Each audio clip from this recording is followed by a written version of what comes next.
విషయాల వాక్యాన్ని చెప్తాను, చాలా జాగ్రత్తగా వినడానికి ప్రయత్నించండి. ఆదికాండము 18వ అధ్యాయము మొదటి నుంచి కొన్ని మాటల్ని మనం చదువుకుందాం. ఆదికాండము 18వ అధ్యాయము మొదటి నుంచి చదవగలిగినటువంటి వారు ఎవరంటే చదవండి.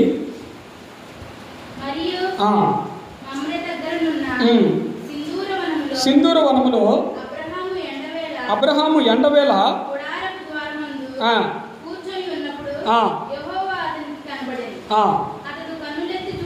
అతడు కన్నులెత్తి చూచినప్పుడు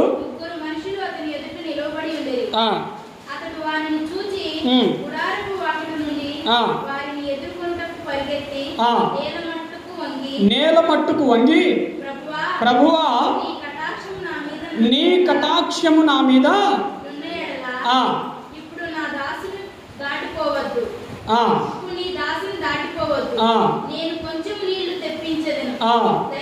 దయచేసి కాళ్ళు కడుక్కొని ఈ చెట్టు కింద అలసట తీర్చుకొనుడి, కొంచెము ఆహారము తెచ్చేదను, మీ ప్రాణములను బలపరుచుకొనుడి. ఇందు నిమిత్తము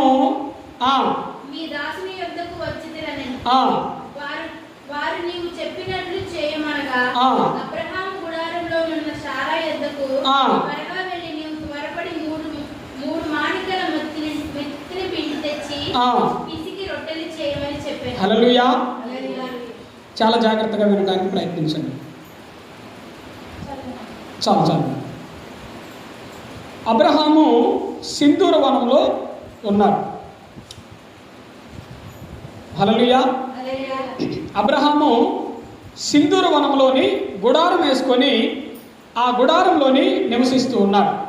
తనకున్నటువంటి పశువులు కానీ పశు సంపద కానీ అది మొత్తం కూడా ఆ సింధూర వనంలో అక్కడ ఉండి గుడారం వేసుకొని అక్కడ నివసిస్తూ ఉన్నాడు. అబ్రహాము, శారా, అతనుకున్నటువంటి పశు సంపద, అతని కింద ఉన్నటువంటి దాసులతో అక్కడ నివసిస్తూ ఉన్నాడు, పనివారితో అక్కడ నివసిస్తూ ఉన్నాడు. అయితే దేవుడు ఒకసారి ఏం చేశాడంటే అబ్రహాము దగ్గరికి వచ్చారు. వినపడుతుందా? అబ్రహాము దగ్గరికి యేసుక్రీస్తు ప్రభుల వారు ఒకసారి వచ్చారు. అబ్రహాము ఎక్కడ ఉన్నాడు అంటే గుడారం ముందు ఉన్నాడు. అప్పుడు ఇల్లులు ఉండేటువంటివి కాదు. గుడారాలకు తెలుసుగా, ఏంటి గుడారాలు అంటే ఏంటి? పట్టాతోటి వేసుకునేటువంటి వారు. అంటే ఇప్పుడు గుడారాలు అంటే అవి వేరు. గుడారాలంటే పట్టాలు ఎక్కడనే ఒక క్లాత్ ఉండేటువంటిది అనమాట. వెనకటి కాలంలో ఈ పట్టాలు కాదు, ఒక క్లాత్ ఉండేటువంటిది, గట్టిగా చేసినటువంటి క్లాత్. అది ఆ క్లాత్ తోటి వారు గుడారాలు వేసుకునేటువంటి వారు. అయితే ఆ గుడారం ముందు అబ్రహాము నిల్చొని అక్కడ ఉన్నాడు, కూర్చొని ఉన్నాడు. గుడారం దగ్గర ఆ గుమ్మం ముందు కూర్చొని ఉన్నాడు. యేసుక్రీస్తు ప్రభుల వారు ఆ సింధూర వనంలోకి వచ్చారు. చూడండి, అబ్రహాము అప్పటికి ముసలివాడైపోయాడు. అయినా దూరాన ఎక్కడో యేసుక్రీస్తు ప్రభుల వారు కనపడుతూ ఉన్నాడు. దూరాన ఎక్కడో కనపడుతూ ఉంటే ఆయన్ని అంత దూరం నుండి కూడా స్పష్టంగా చూశారు. ఎప్పుడు అంటే వృద్ధాప్య మందు, అంటే ముసలితన మందు ఎక్కడో ఉన్నటువంటి యేసుక్రీస్తు ప్రభుల వారిని, మీకు అర్థం కావాలని చెప్తూ ఉన్నాను, దేవుణ్ణి, ఎక్కడో ఉన్నటువంటి దేవుణ్ణి ఆ గుడారం ముందు కూర్చొని ఉండి ఆయన నిజమైనటువంటి దేవుడు, ఖచ్చితంగా ఆయనే దేవుడు అని కనిపెట్టాడు. ఎలా కనిపెట్టాడు? అర్థమవుతుందా? దేవుడు నా దగ్గరకు వచ్చాడు, ఈరోజు దేవుడు నన్ను దర్శించాలని వచ్చాడు, ఈరోజు దేవుడు నా యొక్క ఈ గుడారం దగ్గర నా దగ్గర భోజనం చేయాలని వచ్చాడని ఆయన వెంటనే కనిపెట్టాడు. ఎలా కనిపెట్టాడు? హల్లెలూయా. ఆ తర్వాత మాట్లాడుకుందాం. అయితే అతనికి 100 సంవత్సరాల వయసు ఉన్నా కూడా కళ్ళు స్పష్టంగా కనపడుతూ ఉన్నాయి. దూరంగా ఎవరు వచ్చారు ఏంటి అనేది కూడా స్పష్టంగా కనపడుతూ ఉన్నాయి. అంటే దేవుడు ఎంత మంచి ఆరోగ్యాన్ని అబ్రహాంకి ఇచ్చారు. అయితే వాళ్ళు ఎవరు? 3 వ్యక్తులు వచ్చారు అక్కడికి. మనం ముందు చదువుతుంటే మనకి ఇంకా స్పష్టంగా అర్థమవుతుంటుంది. ఆ గుడారం దగ్గరికి ఎంతమంది వచ్చారంటే 3 వ్యక్తులు వచ్చారు. ఎంతమంది వచ్చారు? 3. ఎవరు చెప్పండి? 3 ఎవరు అంటే తండ్రి అయినటువంటి దేవుడు, యేసుక్రీస్తు ప్రభుల వారు, పరిశుద్ధాత్మ దేవుడు. 3 వచ్చారు అక్కడికి. ఇక్కడ మనకు అర్థం కానటువంటి విషయం ఏంటి అంటే దేవుడు ఒక్కడే కదా, మరి అంతమంది రావటం ఏంటి అని అంటే అది వేరొక సబ్జెక్ట్. దాని గురించి మనం ఇప్పుడు మాట్లాడుకోవాల్సినటువంటి అవసరం లేదు. అక్కడికైతే ఎంతమంది వచ్చారు? 3 వ్యక్తులు వచ్చారు.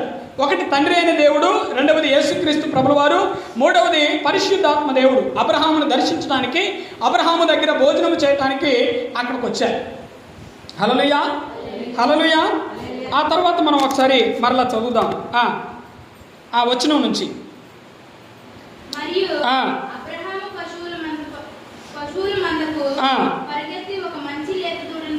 హల్లెలూయా. అయితే ఆ గుడారం దగ్గరికి వచ్చారు.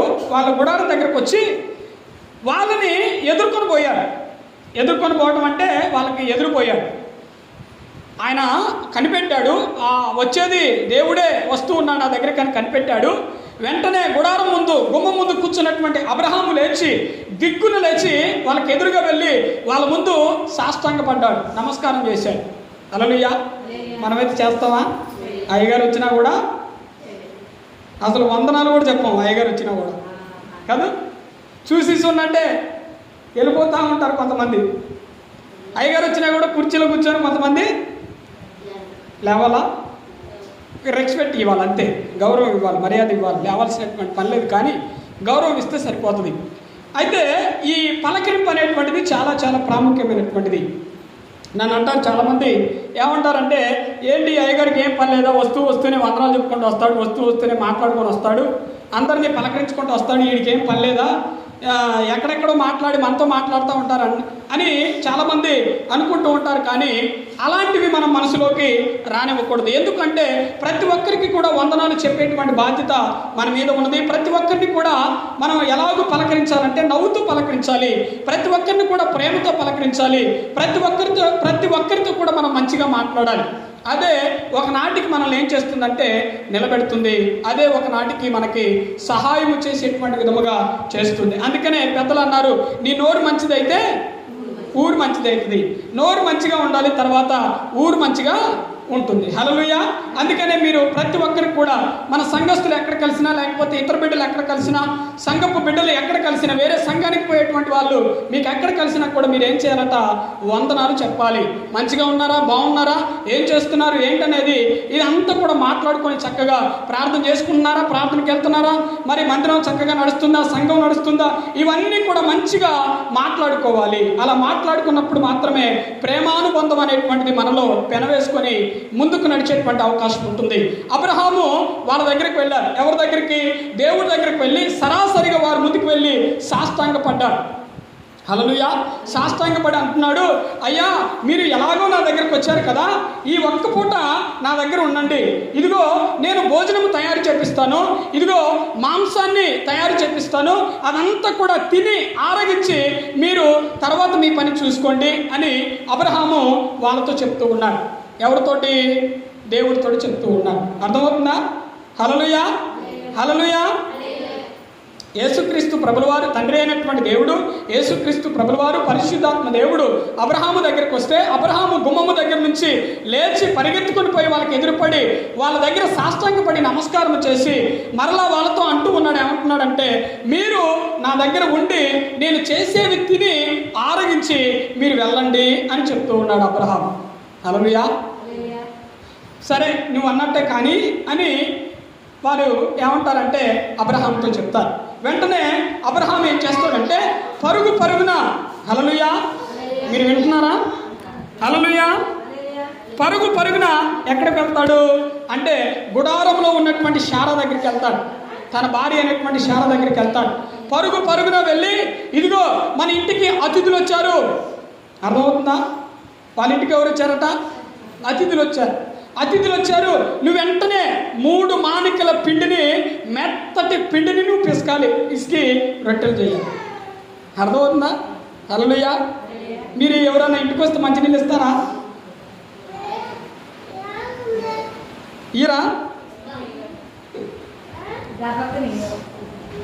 ఎవరైనా ఇంటికి వచ్చినప్పుడు మంచినీళ్ళు ఇవ్వాలి, చక్కగా వారికి మర్యాద చేయాలి, ఆతిథ్యం ఇవ్వాలి. ఎవరికైనా సరే ఆతిథ్యం అనేటువంటిది ఇవ్వాలి. అలా ఇచ్చినప్పుడు మాత్రం ఏమవుతుందంటే మనలో దేవుని యొక్క ఆశీర్వాదం అనేటువంటిది దినదినము కూడా పెరుగుతూ ఉంటుంది.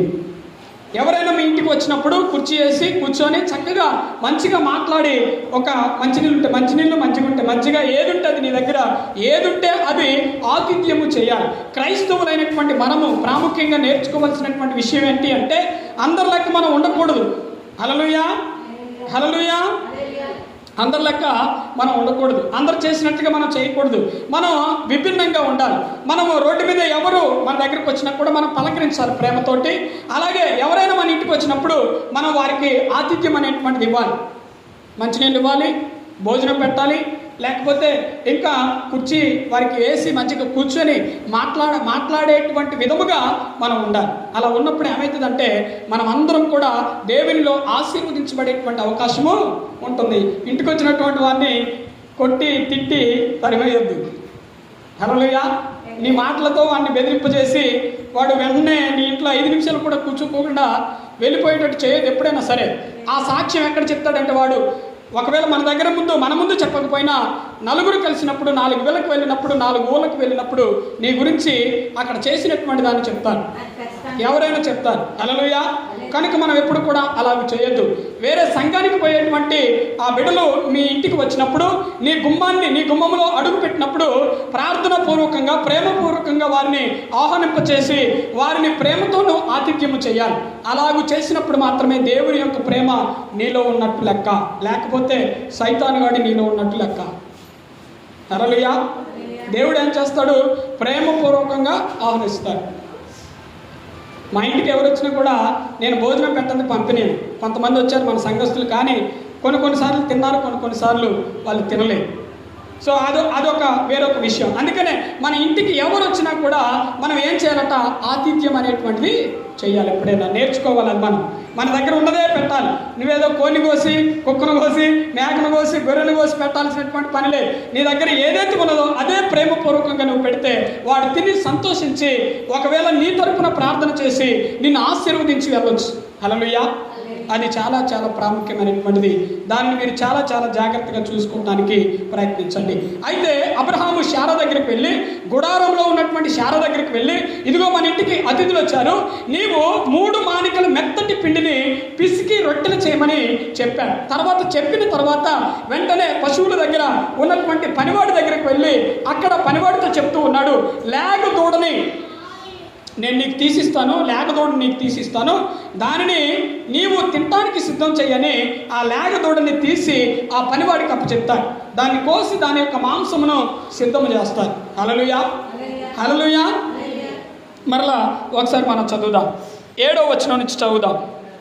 మరియు అబ్రహాము పశువుల మందకు పరిగెత్తి ఒక మంచి లేత దూడను తెచ్చి తన పనివానికి అప్పగించను, వాడు దాన్ని త్వరగా సిద్ధపరచను. అబ్రహాము చెప్పాడు, మన ఇంటికి అతిథులు వచ్చారు, నువ్వు ఏమాత్రం కూడా లేట్ చేయొద్దు, నువ్వు ఏమాత్రం కూడా తడవు చేయొద్దు, వెంటనే ఈ లోక దూడ తినటానికి సిద్ధమైపోవాలి అని అక్కడ ఉన్నటువంటి పనివాడితో చెప్తే వెంటనే దాన్ని సిద్ధపరిచాడు. తినేటట్లుగా ఆ లేగ దూడను కోసి సిద్ధపరిచాడు. ఆ శారతో కూడా, తన భార్య అయినటువంటి శారతో కూడా చెప్పాడు, నీవు వెంటనే 3 మానికల పిండిని పిసికి రొట్టెలు చేయాలి, తినటానికి రొట్టెలు చేయాలి అని చెప్తాడు. చెప్పిన తర్వాత చూడండి, 9వ వచనం నుంచి మనం 8వ వచనం నుంచి చదువుదాం. తరువాత అతడు వెన్నెను పాలను తాను సిద్ధము చేయించిన దూడను తెచ్చి వారి ఎదుట పెట్టి వారు భోజనము చేయించుండగా వారి యొద్ద ఆ చెట్టు క్రింద నిలుచున్నాడు.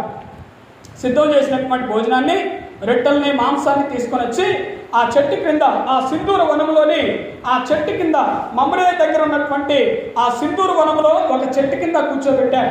కూర్చోబెట్టిన తర్వాత సిద్ధము చేసినటువంటి మాంసాన్ని, రొట్టెల్ని తీసుకొని వచ్చి వారి ముందు పెట్టాడు. వారు భోజనము చేస్తూ ఉండగా అబ్రహాము వారి దగ్గర నిల్చున్నాడు. తర్వాత చూడండి, 9వ వచనాన్ని చదువుతూ ఉన్నాడు. వారు అతనితో, నీ భార్య అయిన శారా ఎక్కడున్నదని అడుగగా అతడు, అదిగో గుడారంలో ఉన్నదని చెప్పాను. అందుకైన మీదటికి ఈ కాలంలో నీ యొద్దకు నిశ్చయముగా మనలో వచ్చేదను, అప్పుడు నీ భార్య అయినటువంటి శారాకు కుమారుడు కలుగునని చెప్పాడు. హల్లెలూయా. అసలు సంగతి, వాళ్ళు వచ్చినటువంటి సంగతి ఇది అబ్రహాముకి చెప్తూ ఉన్నాడు. అసలు ఎందుకు వచ్చారు అనేటువంటిది ఇప్పుడు దేవుడు మనకు చెప్తూ ఉన్నాడు. అసలు ఎందుకు వచ్చాడంటే, అబ్రహాము ఆతిథ్యం ఇస్తే ఆతిథ్యమును తీసుకొని గౌరవించి, ఆతిథ్యమును తీసుకొని అబ్రహాము ఏదైతే ఆతిథ్యం చేస్తాడో దానిని తిని అబ్రహామును ఆశీర్వదించిపోదామని వచ్చారు వీళ్ళు. ఎవరు? దేవుడు వచ్చారు. అర్థమైందా? అయితే అంతకుముందు జరిగినటువంటి ఒక విషయాన్ని చెప్తాను. అబ్రహాముని దేవుడు పిలుచుకున్నాడు. పిలుచుకున్నప్పుడు అబ్రహాముకి 75 సంవత్సరాల వయసు. 75 సంవత్సరాల వయసులో అంతవరకు కూడా పిల్లలు పుట్టలేదు అబ్రహాముకి. అర్థమవుతుందా? 75 సంవత్సరాల వయసులో దేవుడు అబ్రహాముని పిలుచుకుంటే అప్పటికి అబ్రహాముకి పిల్లలు లేరు. పిల్లలు లేకపోవటం వలన దేవుడు పిలుచుకున్నాడని చెప్పి అబ్రహాము ఏం చేశాడంటే వచ్చాడు. దేవుడు చెప్పినటువంటి చోటుకు వచ్చాడు. దేవుడు పొమ్మన్నటువంటి ప్లేస్కి వచ్చాడు. అక్కడ దేవుడు చెప్పినటువంటి నియమాలను పాటిస్తూ ఉన్నాడు. దేవుడు చెప్పినటువంటి విధముగా నడుస్తూ ఉన్నాడు. నడుస్తూ ఉంటే 25 సంవత్సరాలు గడిచాయి. దేవుడు తన సొంత దేశాన్ని విడిచిపెట్టి, సొంత గ్రామాన్ని విడిచిపెట్టి, బంధువులు విడిచిపెట్టి, అన్నింటిని విడిచిపెట్టి అబ్రహాము కనాను దేశం వచ్చి అక్కడ నివసిస్తూ ఉన్నాడు. ఎన్ని సంవత్సరాలు గడిచిపోయాయంటే 25 సంవత్సరాలు గడిచిపోయాయి. అబ్రహాముకి 100 సంవత్సరాల వయసు వచ్చింది.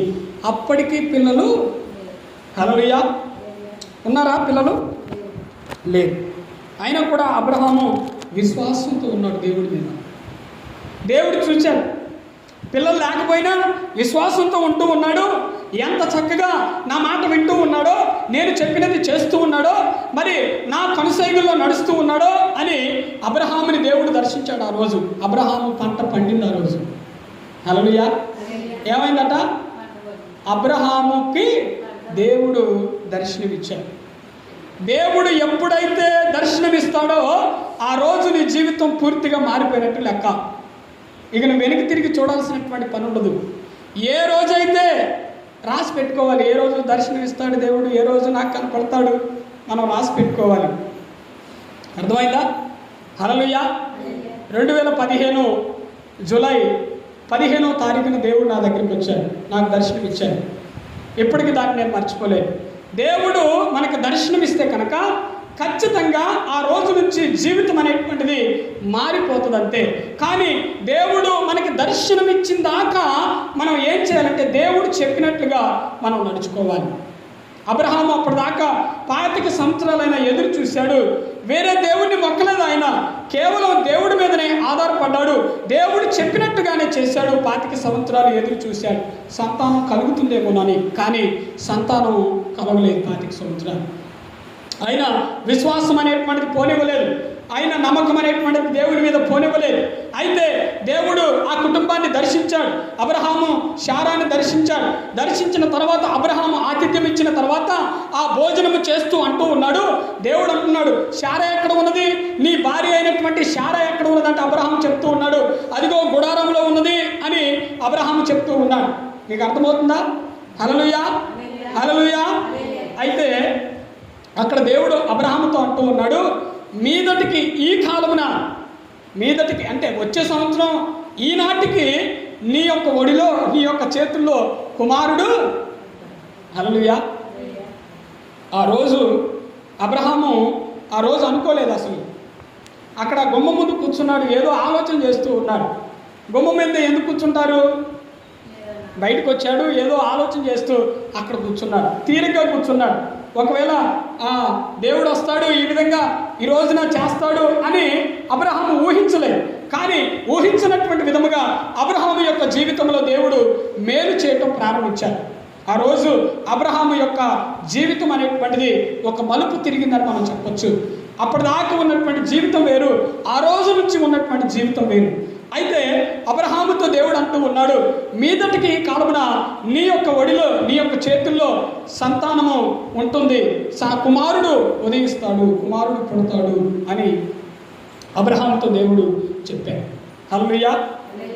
చూడండి, సంతానం అనేటువంటిది మనకి లేకపోవచ్చు, కొంతమందికి ఉండదు. దయచేసి మీరు బాధపడద్దు. కొంతమంది బాధపడుతూ ఉంటారు, కానీ బాధపడాల్సినటువంటి అవసరం లేదు. ఎందుకు బాధపడాల్సినటువంటి అవసరం లేదంటే దేవుడు ఎంత లేటుగా సంతానం ఇస్తాడో అంత గొప్పవాడు నీ కడుపును పుడతాడు. గుర్తుపెట్టుకోండి, నీ సంతానం అనేటువంటిది ఎంత లేట్ అవుతుందో అంత గొప్ప వ్యక్తి నీ కడుపును ఉద్భవిస్తాడు.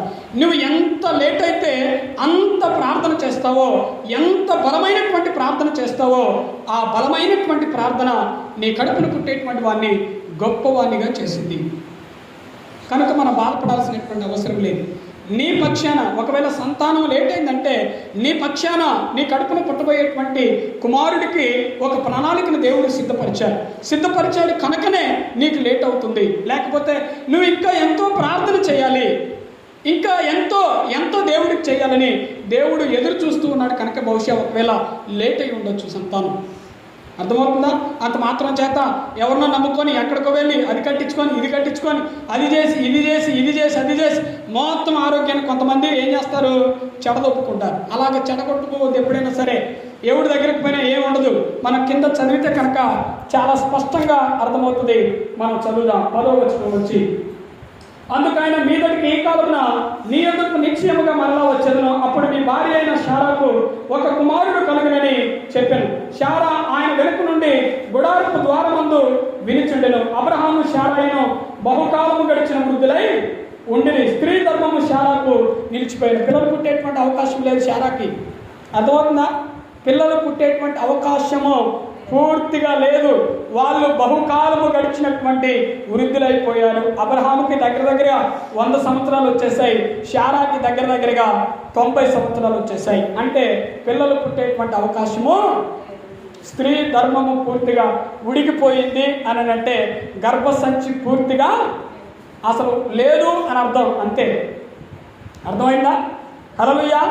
ఇక్కడ చాలా జాగ్రత్తగా మీరు గమనించవలసినటువంటి విషయం ఏంటి అంటే, చాలామంది ఏం చేస్తారంటే కొంతమంది ఏదో సమస్యల కారణానో లేకపోతే శరీరంలో కలిగేటువంటి మార్పుల ద్వారానో గర్భసంచి తీయించుకుంటారు. గర్భసంచి తీయించుకున్నప్పుడు వాళ్ళు ఆశలు వదులుకుంటారు, పిల్లలు పుట్టరని ఆశ వదులుకుంటారు. ఇది జరిగిందా, అసలు సాధ్యమేనా అని అనుకుంటారు. చూడండి, కింద దేవుడు మనకి చెప్తూ ఉన్నాడు. మనం 11వ వచనం నుంచి చదివితే కనుక, అబ్రహామును శారాయు బహుకాలం గడిచిన వృద్ధులై ఉండి స్త్రీ ధర్మము శారాకు నిలిచిపోయాను కనుక శారా, నేను బలము ఉడికిన దానినైన తరువాత నాకు సుఖము కలుగునా, నా యజమానుడును వృద్ధుడై ఉన్నాడు కదా అని తనలో నవ్వుకొనెను. అంతటా యెహోవా అబ్రహాముతో, వృద్ధురాలైన నేను నిశ్చయముగా ప్రసవించదనా అని శారా నవ్వనేలా. యెహోవాకు అసాధ్యమైనది ఏదైనా ఉందా? దేవుడికి అసాధ్యమైన ఏదైనా ఉందా? చచ్చిపోయినటువంటి వాడిని దేవుడు లేపుతుంటే అసలు గర్భం లేనటువంటి వాడికి పిల్లలు పుట్టేటువంటిది అదొక లెక్క దేవుడికి. చచ్చిపోయినటువంటి వాళ్ళు సమాధుల్లో నుండి లేస్తూ ఉన్నారు, చచ్చిపోయినటువంటి వాళ్ళు పడకల మీద నుంచి లేస్తూ ఉన్నారు, చచ్చిపోయినటువంటి వాళ్ళు మరి భయంకరమైనటువంటి రోగాలతో ఆసుపత్రుల్లో పడి ఉన్నటువంటి వారు బెడ్ల మీద నుంచి ఎంతో చక్కగా ఆరోగ్యంతో రోడ్ల మీద తిరుగుతూ ఉంటే అంతగా చావు బ్రతుకుల్లో బ్రతికించినటువంటి వాడు దేవుడు మరి గర్భము లేక ఆ గర్భం పూర్తిగా తీసివేయాల్సి వస్తే సంతానం అనేటువంటి లెక్క దేవుడికి కాదు. ఖచ్చితంగా దేవుడు తలుచుకుంటే కనుక క్రొత్త గర్భాన్ని సృష్టించగలడు. గుర్తుపెట్టుకోండి, ఎప్పుడైనా సరే ఏ మార్గము లేదు, పిల్లలు పుట్టడానికి ఏ మార్గం లేదనుకోండి, క్రొత్త మార్గాన్ని ఏర్పరుస్తాడు దేవుడికి. నిన్ను నిర్మించినటువంటి వాడికి అసాధ్యమైనది ఏదియో. ఆయన నిన్ను చేసింది ఎవరు? నీ నరనరము దేవుడికి తెలుసు. నీలో ఉన్నటువంటి ప్రతి అవయము ఎలా పనిచేస్తుందో దేవుడికి తెలుసు. నీ యొక్క మెదడులో ఉన్నటువంటివి తెలుసు, బాడీలో ఉన్నటువంటివి తెలుసు. గుండె ఏ విధంగా పనిచేస్తుంది, కిడ్నీ ఏ విధంగా పనిచేస్తుంది, లేకపోతే కాళ్ళు ఏ విధంగా ఉన్నాయి, చేతులు ఏ విధంగా ఉన్నాయి, ఇది ప్రతిదీ కూడా దేవుడికి తెలుసు. ఎందుకు అంటే నిన్ను సృష్టించినటువంటి వాడు కాబట్టి. కనుక పిల్లలు పుట్టేటువంటి అవకాశము లేకపోయినా కూడా పుట్టించగలిగినటువంటి వాడు ఒక్కడే దేవుడు, అంతే. చాలామంది ఏం చేస్తారంటే హాస్పిటల్కి వెళ్ళి చాలామంది చూయించుకోవడంలో తప్పేమీ లేదు, మందులు వాడటంలో తప్పేమీ లేదు. కానీ మనం ఏం చేయాలి? దేవుడి మీద ఆధారపడాలి, బహుబలంగా దేవుని మీద ఆధారపడాలి. నువ్వు దేనినైతే కోరుకుంటూ ఉన్నావో, దేనినైతే కావాలని ఆశపడుతూ ఉన్నావో, ఏదైతే జీవితంలో రావాలని ఆశపడుతూ ఉన్నావో ప్రతిదీ కూడా నువ్వేం చేయాలంటే మంచి నీళ్ళు తాగేటప్పుడు కూడా దాని గురించి నువ్వు ప్రార్థన చేయాలి. గుర్తుపెట్టుకో. హల్లెలూయా. ఏం చేయాలి? అక్కడ శారా అంటూ ఉన్నది ఏమంటుందంటే, నేను స్త్రీ ధర్మం ఉడికిపోయినటువంటి దాన్ని, నేను బహుకాలం గడిచినటువంటి వృద్ధురాల్ని, నా యజమానుడి ద్వారా నాకు సుఖం కలుగుతుందా? ఆ సుఖం ద్వారా నేను గర్భవతిని అవుతానా? ఎందుకు? నేను 100 సంవత్సరాల వయసు కలిగిన దాన్నే, స్త్రీ ధర్మం నాలో ఉడికిపోయినదే, ఎలాగో పిల్లలు నాకు పుడతారని నవ్వుతూ ఉంది ఆమె. గుడారపు చాటు నుండి నవ్వుతూ ఉన్నది దేవుడు అంటూ ఉంటే. హల్లెలూయా. అర్థమైందా? గుడారపు చాటున ఉండి దేవుడు చెప్తూ ఉంటే నవ్వుతూ ఉన్నది. ఏమ్మా శారా, నీ ఇంటికి వచ్చినది సాధారణమైనటువంటి వాడు కాదు, నువ్వు ఎందుకు నవ్వుతూ ఉన్నావు అని దేవుడు అంటూ ఉన్నాడు. ఆమె గుర్తించలేదు. శారా గుర్తించట్లేదు. ఎవరు వచ్చారు నా ఇంటికి, వీళ్ళేంటి ఇలా చెప్తున్నారు అని ఆమె గుర్తించకుండా ఆమె కన్నులు మొత్తం కూడా మూసుకొని పోయి, ఆత్మీయ నేత్రాలన్నీ కూడా మూసుకొని పోయి ఆమె మాట్లాడుతూ ఉంది. అసలు ఇది ఎలా సాధ్యమవుతుంది మీరు చెప్తూ ఉన్నారు, అందుకని నాకు నవ్వు వచ్చింది, నేను నవ్వుతున్నానని ఆమె అన్నది. దేవుడు అన్నాడు, కోపగించుకోకుండా దేవుడు అన్నాడు, ఏమో నువ్వు నవ్వావు కదా, మీదటికి ఈ కాలమున ఖచ్చితంగా నీ యొక్క ఒడిలో కుమారుడు పుడతాడు. హల్లెలూయా. యేసుక్రీస్తు ప్రభువువారు దేవుడు ఏం చేశాడంటే ఆ ఇంటిని దర్శించాడు. దర్శించిన తర్వాత వాళ్ళ యొక్క జీవితంలో ఉన్నటువంటి కొరత పూర్తిగా ఏమైపోయిందంటే మారిపోయింది. ఆ కొరత అనేటువంటిది తీర్చబడింది. ఇక కొరత అనేటువంటిది లేదు. హల్లెలూయా. అందుకని ఎప్పుడైనా సరే మనం మాట్లాడేటప్పుడు మంచిగా మనం మాట్లాడటం మనం నేర్చుకోవాలి. ఒకరిని దీవించేటట్టుగా మనం మాట్లాడి తప్ప ఒకరిని శాపాలు పెట్టేటట్టుగా మనం ఎప్పుడు కూడా మాట్లాడద్దు.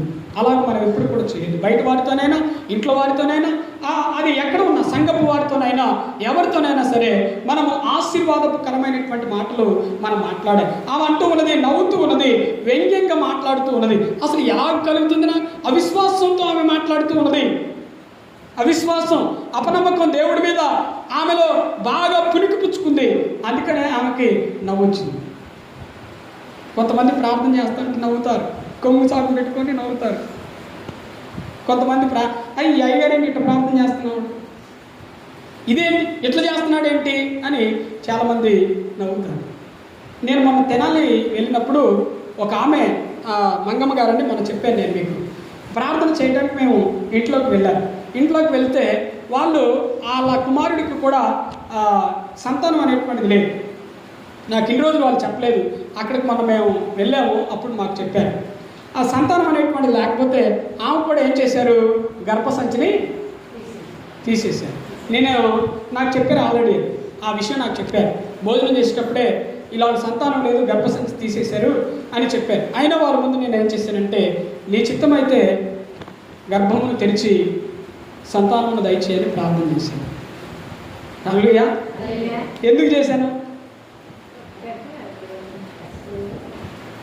చెప్పాలి. ఎందుకు చేశాను ఆ ప్రార్థన? దేవుడికి అసాధ్యమైంది దేవుడు తలుచుకుంటే ఏదైనా సాధ్యపరుస్తాడు. ఇక్కడ మనం నమ్మాలి, మనం విశ్వాసం కలిగి ఉండాలి, దేవుడి మీద డిపెండ్ కావాలి. మనం ప్రతిదీ కూడా దేవుడి మీద ఆనబెట్టాలి. నా దేవుడు తలుచుకుంటే ఏదైనా చేయగలడని బలంగా మనం నమ్మాలి. ఆ నమ్మకంలోనే ఉంటుంది నీ భక్తి, ఆ విశ్వాసంలోనే ఉంటుంది నీ భక్తి.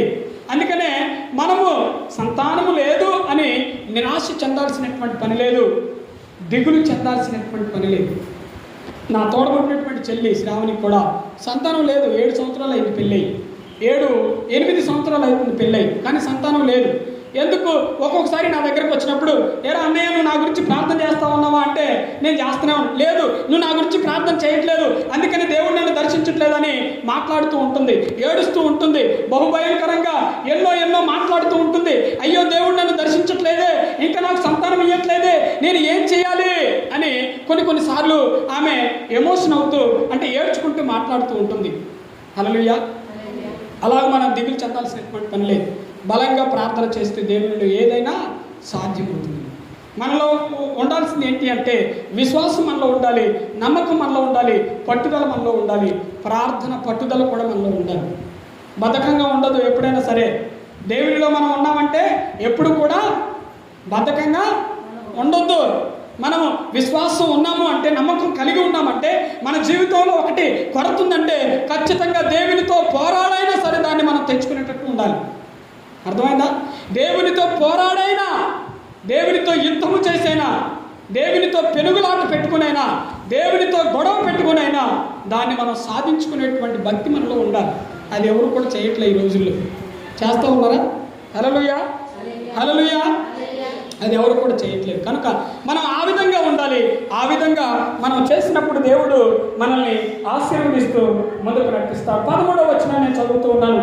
అంతటా యెహోవా అబ్రహాముతో, వృద్ధురాలైన నేను నిశ్చయముగా ప్రసవించదునా అని శారా నవ్వనేలా, యెహోవాకు అసాధ్యమైనది ఏదైనా ఉన్నదా? మీదటికి ఈ కాలమున నిర్ణయ కాలముందు మీ యొద్దకు తిరిగి వచ్చేదను. అప్పుడు శారాకు కుమారుడు కలుగునను. శారా భయపడి నేను నవ్వలేదని చెప్పగా ఆయన అవును నువ్వు నవ్వితివలెను. హల్లెలూయా. భయపడింది, నవ్వింది, భయపడింది. ఎందుకు భయపడి? అయ్యో నేను తప్పు చేశానా, అయ్యో నేను ఎందుకు ఇలా నవ్వాను అని భయపడింది. అప్పుడు మళ్ళా అంటుంది, మాట మారుస్తూ ఉన్నది. ఏమన్నా నేను ఎప్పుడు నవ్వాను? దేవుడితో మాట మారుస్తూ ఉన్నది. అయ్యో నేను ఎప్పుడు నవ్వాను? దేవుడు అంటూ అవును నువ్వు నవ్వావు. దేవుడు అంటాం అసలు నేను ఎప్పుడు నవ్వానయ్యా అని దేవుడితో ఏం చేస్తూ ఉందంటే మాట మారుస్తూ ఉంది. సంతానం లేనటువంటి కొంతమంది ఏం చేస్తారంటే, దైవజనుడు ఎదురు పడితే, ఏమో నువ్వు అక్కడ కనపడ్డావు కదా మొన్న, ఆ రాయి చెట్టుగాడు అక్కడ జనం ఉంటే అక్కడ కనపడ్డావు అంటే ఏంటో గారు నేను నీకు ఎట్లా కనపడుతున్నాను? నేనెప్పుడు కనపడ్డాను అక్కడ? అసలు నేను ఇంటికాడ ఉన్నాను అయ్య గారు, అక్కడికి రాలేదు నేను ఎప్పుడు వచ్చాను అని కొంతమంది మాట మారుస్తారు. హల్లెలూయా. నేను చాలామందిని చూశాను. కనుక మనము ఎవరి మీద డిపెండ్ కావాలి? మనల్ని సృష్టించినటువంటి వాడు, దేవునికి అసాధ్యమైనది ఏదైనా ఉన్నదా అని చెప్పినటువంటి వాడి మీద మనం డిపెండ్ కావాలి ఎప్పుడైనా సరే. అర్థమవుతుందా? మనం వినటం వరకు వింటాం, కానీ మందిరం బయట అడుగు పెడితే మనం ఏది కూడా మనలో ఉండదు. కానీ అలా కాదు. ఒకవేళ మనలో చిన్న చిన్న బలహీనతలు ఉన్నా కూడా అది మనం పక్కన, మన విశ్వాసం ఎవరి మీద ఉండాలి అంటే దేవుని మీద ఉండాలి. బలమైనటువంటి పట్టుదల దేవుని మనం పట్టుకునేటట్టుగా ఉండాలి. అది లేకపోతే కనుక ఎంత ప్రార్థన చేసినా, ఇక్కడ ప్రార్థన చేస్తావు, బయటికి పోయిన తర్వాత నువ్వు చేసేది నువ్వు చేసుకుంటావు, ఇంకేంటికేగా విశ్వాసం లేదు కదా, నమ్మకం లేదు. దేవుడు చేస్తాడు, నేను దేవుని ద్వారా సాధించుకుంటానని విశ్వాసం లేనప్పుడు అదంతా కూడా చేసిన వ్యర్థమవుతుంది. కనుక మనం అందరం కూడా ఎలా ఉండాలి అంటే పట్టుదలతో, విశ్వాసంతో కలిగి మనం ప్రార్థన చేయాలి. అబ్రహాముని ఆ రోజు దేవుడు దర్శించాడు. దర్శించిన తర్వాత దేవుడు ఏం చేశాడంటే అతనికి ఒక గొప్ప వరమును ఇచ్చేసి వెళ్ళిపోయాడు. హల్లెలూయా. ఒక వరం ఇచ్చాడు. ఒక దైవజనుని ఇంటికి వచ్చాడంటే వరాన్ని పొందుకునేటట్లుగా నీ ఆతిథ్యం ఉండాలి. అర్థమవుతుందా? నేను వచ్చినప్పుడు చేయొద్దు దయచేసి. నేను ఇప్పుడు చెప్తున్నానని ఇంటికి వస్తే ఏది పడితే అది చేయొద్దు. అర్థమవుతుందా?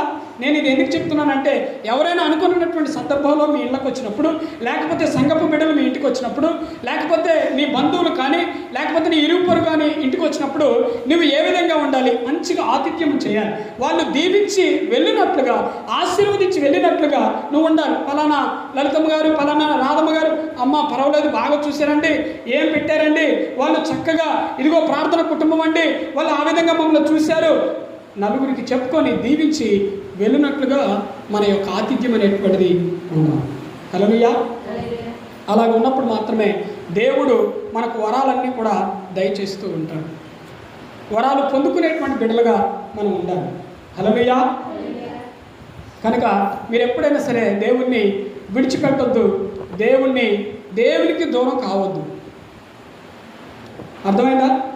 ఇప్పుడు దగ్గరగా నా యొక్క లిస్ట్లో చాలామంది ఉన్నారు. అంటే నేను రాసుకున్నటువంటి లిస్ట్లో సంతానం లేనటువంటి వారు ఎంతమంది ఉన్నారో చెప్పనా? నా దగ్గరకు వచ్చినటువంటి లిస్ట్ అయితే 1600 మంది ఉన్నారు. 1600 మంది గురించి ప్రతిరోజు కూడా ప్రార్థన చేస్తూ ఉన్నాను. ఎంతమంది ఉన్నారు సంతానం లేనటువంటి వాళ్ళు? 1600 మంది. నా ఒక నోట్స్ దానికి సరిపోతుంది. ఆ నోట్స్ని పట్టుకొని పేరు చదవడం కుదరదు కాబట్టి నోట్స్ని పట్టుకొని ఇందులో ఉన్నటువంటి పేర్లలో ఉన్నటువంటి ప్రతి ఒక్కరికి సంతానము దయచేయను ఆయన అని ప్రార్థన చేస్తాను. హల్లెలూయా. అందుకనే మనం ఎవరి మీద డిపెండ్ కావాలంటే దేవుని మీద మనము డిపెండ్ కావాలి. సంతానం లేదు అని మనం ఎక్కడికెక్కడికో ఉరకాల్సినటువంటి పని లేదు, ఏదేదో మనం చేయాల్సినటువంటి పని లేదు.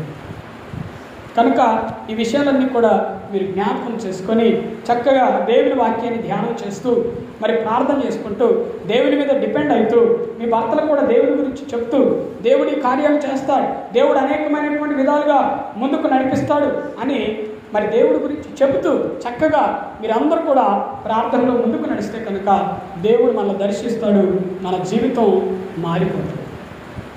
కనుక మీరు అలాగే చేయండి, దేవుడు అనేకమైనటువంటి కార్యములు మీ పట్ల చేస్తాడు. మనము ఏదైనా సాధించుకోవాలి అని అంటే ఎక్కడ సాధించుకోవాలని చెప్పాను నేను?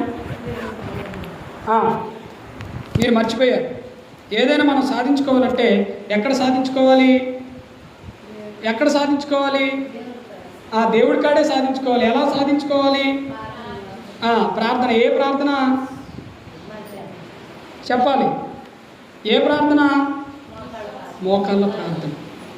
నువ్వు సంపాదించుకునేది ప్రతిదీ కూడా నీ మోకాళ్ళ మీద నుండి సంపాదించుకోవాలి. ఆ మోకాళ్ళ మీద వచ్చినటువంటిది ఏదైనా, నువ్వు మోకాళ్ళ మీద నిలబడి సంపాదించుకున్నటువంటిది ఏదైనా నీ జీవితంలో నుంచి పూర్తిగా తొలగిపోనివ్వడు దేవుడు.